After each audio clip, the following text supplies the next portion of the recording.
Tenemos yidgol, querer.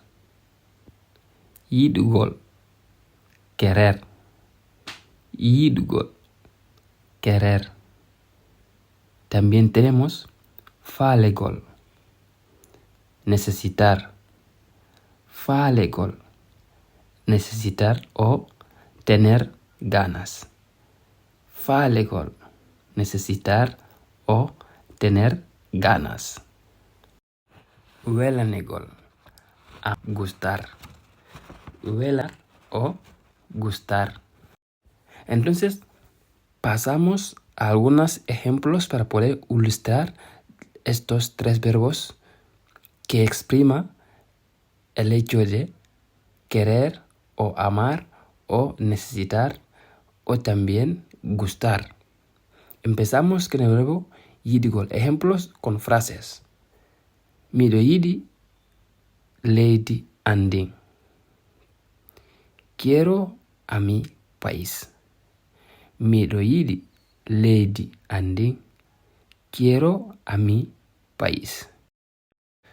También podemos tener amar. Amo a mi país. Mido yidi leydi anding. Amo a mi país. Mido yidi leydi anding. Amo a mi país. Mido yidi leydi anding.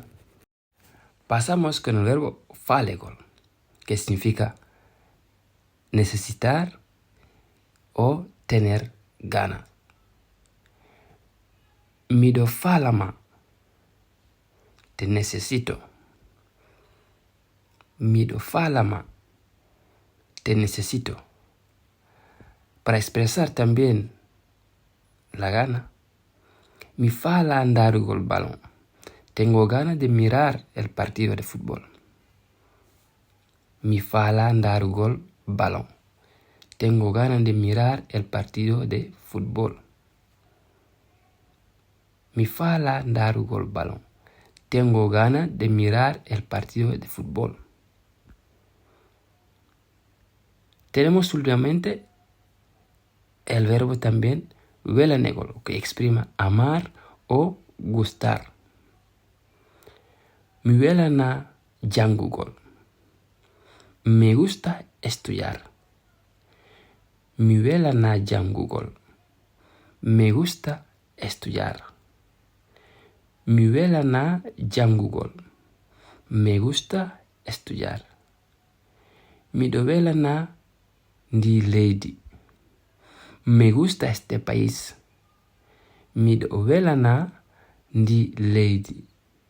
Me gusta este país. Mi do welana ndi leydi. Me gusta este país. En este video hoy hemos visto los tres verbos que expresan el sentido de querer. Entonces, son los tres verbos en fula. Falegol, yidgol, welanegol.